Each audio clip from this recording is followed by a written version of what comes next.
శుభాకాంక్షలు. కొత్త సంవత్సరం మొదటిసారి పత్రికా సమావేశం. మీకు అందరికీ కూడా నూతన సంవత్సర శుభాకాంక్షలు తెలియజేస్తూ తెలంగాణ రాష్ట్ర రైతాంగానికి కూడా ఈ నూతన సంవత్సరంలో మంచి జరగాలని, ఈ ప్రభుత్వం వాళ్ళను అన్ని రకాలుగా ఆదుకోవాలని, వ్యవసాయం దండగ కాదు వ్యవసాయం పండుగ చెయ్యాలని మా ప్రభుత్వం పట్టుదలతో చేపట్టిన కార్యక్రమాలలో భాగంగా రైతు భరోసాకు సంబంధించి శాయశక్తుల ప్రతిపక్షాల నుంచి మొదలు పెడితే పత్రికల ప్రసార సాధనాల వరకు ఊహాగానాలు చేయడం, ఉన్నవి లేనివి ప్రభుత్వ నిర్ణయాలని మీకు మీరే ప్రకటించి రైతులలో గందరగోళాన్ని సృష్టిస్తున్నారు. కాబట్టి ఆ గందరగోళాన్ని దూరం చేస్తూ రైతులకు ఒక శుభవార్త వినిపించాలని ఈ మంత్రివర్గ సమావేశంలో సహచరులందరి సూచనల మేరకు ఈరోజు నిర్ణయం తీసుకోవడం జరిగింది. రైతు భరోసా కార్యక్రమంలో భాగంగా వ్యవసాయ యోగ్యమైన భూములన్నింటికి రైతు భరోసా పథకం కింద నిధులను ఇవ్వడం జరుగుతుంది. గత ప్రభుత్వం రైతు బంధు పథకంలో భాగంగా సంవత్సరానికి 10,000 ఇస్తే మా ప్రభుత్వం ప్రజాపాలనలో రైతులందరికీ సంవత్సరానికి 12,000 రూపాయలు ఇవ్వాలని నిర్ణయం తీసుకున్నది. అదేవిధంగా భూమి ఉన్న రైతులకు రైతు భరోసా పథకం కింద వ్యవసాయ యోగ్యమైన ప్రతి ఎకరాకు 12,000 రూపాయలు ఇస్తున్నప్పుడు తండాలలో, గూడాలలో, మారుమూల పల్లెల్లో ఉన్న భూమి లేని వ్యవసాయ రైతు కుటుంబాలు, భూమి లేకపోవడం ఒక శాపము, ప్రభుత్వం మమ్మల్ని ఆదుకోకపోవడము ఇంకొక శాపము అన్నట్టుగా పాదయాత్రల సందర్భంగా అటు భట్టి విక్రమార్క గారికి కానీ నాకు కానీ ఈ మధ్యకాలంలో మా మంత్రివర్గ సహచరులు పర్యటనలకు వెళ్ళినప్పుడు దృష్టికి తీసుకురావడం జరిగింది. అందుకే మా ప్రభుత్వం భూమి లేని వ్యవసాయ కుటుంబాలకు ప్రతి సంవత్సరానికి 12,000 రూపాయలు వాళ్ళకు కూడా ఇవ్వాలి, వాళ్ళు కూడా మన సమాజంలో మనలో భాగమే అని గుర్తించి ఈ పథకాన్ని అమలు చేయాలని నిర్ణయం తీసుకున్నది. ఈ పథకానికి ఇందిరమ్మ ఆత్మీయ భరోసా పథకం అని చెప్పి నామకరణం చేయడం జరిగింది.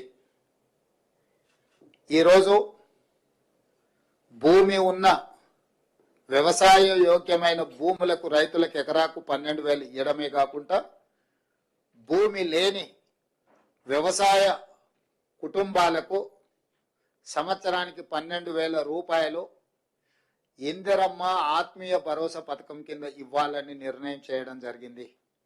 ఇదే కాకుండా చాలా సంవత్సరాల నుంచి రేషన్ కార్డుల సమస్య పేదవాళ్ళను పట్టి పీడిస్తుంది. అందుకే రేషన్ కార్డు లేని అందరికీ నూతన రేషన్ కార్డులు ఇవ్వాలని కూడా ఈ మంత్రివర్గ సమావేశంలో నిర్ణయం తీసుకోవడం జరిగింది. కాబట్టి ఈ అన్ని పథకాలు జనవరి 26, 2025 నుండి ప్రారంభం కాబోతున్నాయి. జనవరి 26, 2025కు ఒక ప్రత్యేకత ఉన్నది. మన రాజ్యాంగం అమలు జరిగి డాక్టర్ బాబాసాహెబ్ అంబేద్కర్ గారు మన రాజ్యాంగాన్ని ప్రసాదించి అమలు చేయబట్టి 75 సంవత్సరాలు పూర్తి చేసుకుంటున్న సందర్భంగా జనవరి 26, 2025 నుంచి పథకాలను అన్నింటిని కూడా అమలు చేయాలి అని చెప్పి మా ప్రభుత్వం నిర్ణయం తీసుకున్నది. అదేవిధంగా వ్యవసాయ యోగ్యం కాని భూములు అంటే రాళ్ళు, రప్పలు, గుట్టలు, రోడ్లలో పోయిన వాటికి లేదా మైనింగ్ చేస్తున్న భూములకు లేదా నాలా కన్వర్షన్ రియల్ ఎస్టేట్ వెంచర్లు, పరిశ్రమలకు తీసుకున్న భూములు, అదేవిధంగా రైతుల నుంచి ప్రభుత్వం సేకరించిన భూములకు రైతు భరోసా వర్తింపజేయము. ఎలాంటి గందరగోళం ఉండాల్సిన పని లేదు. రాళ్ళు, రప్పలు, గుట్టలు రోడ్లకు, అదేవిధంగా పరిశ్రమలకు లేదా రియల్ ఎస్టేట్ వెంచర్లుగా మారిన భూములకు రైతు భరోసా ఇవ్వబడదు. దీనికి సంబంధించి మా రెవెన్యూ అధికారులు గ్రామాల వారీగా సమాచారాన్ని సేకరించి గ్రామ సభల ద్వారా ప్రజలకు వివరించడం జరుగుతుంది. కాబట్టి ఈరోజు ఎవరైనా పరిశ్రమలుగా మారిన భూములు కానీ, రియల్ ఎస్టేట్ వెంచర్లు జరిగిన భూములు కానీ, ప్రభుత్వం సేకరించిన భూములు, ఆల్రెడీ ప్రజల నుంచి ప్రభుత్వం సేకరించిన భూములు ఉన్నాయి. కానీ రెవెన్యూ రికార్డులలో, ధరణిలలో లోపాల వల్ల కొంతమందికి ఆ రకంగా కూడా రైతు భరోసా పథకము గతంలో నిధులు చేరినాయి. కాబట్టి దయచేసి మీరే స్వచ్ఛందంగా ముందుకు వచ్చి ప్రభుత్వానికి ఆ వివరాలు అందించడం ద్వారా ప్రభుత్వానికి సహకరించాల్సిందిగా వాళ్ళందరికీ మేము విజ్ఞప్తి చేస్తున్నాం.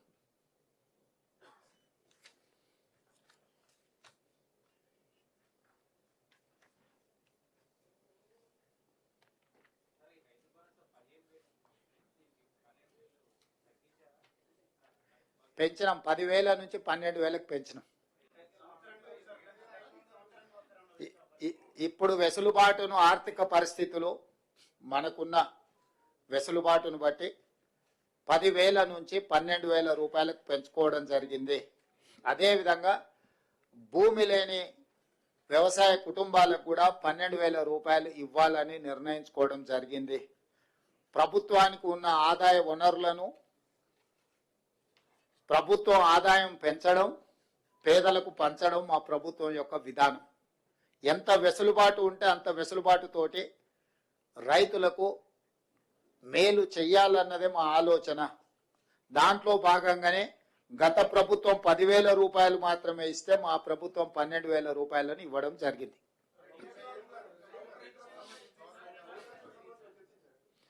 ఆ విషయాల మీద గతంలో చాలా చర్చలు జరిగినాయి. ఇప్పుడు ఎందుకు అని అంటే జనవరి 26 నుంచి అమలు చేయాలి. కాబట్టి ఇప్పుడు ఉన్న సమాచారం మేరకు, అధికారుల దగ్గర, ప్రభుత్వం దగ్గర ఉన్న సమాచారం మేరకు రైతు భరోసా పథకము, రైతు ఇందిరమ్మ ఆత్మీయ భరోసా పథకాన్ని అమలు చేయాలని ఈ మంత్రివర్గం నిర్ణయం తీసుకున్నది.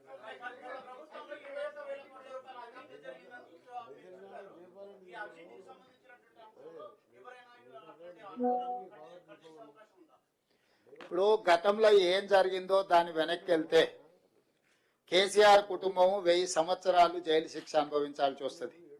కాబట్టి వాటికంటే భవిష్యత్తులో తప్పిదాలు జరగకుండా నిజమైన రైతులకు మేలు చేయాలన్నదే మా ప్రభుత్వం యొక్క విధానము.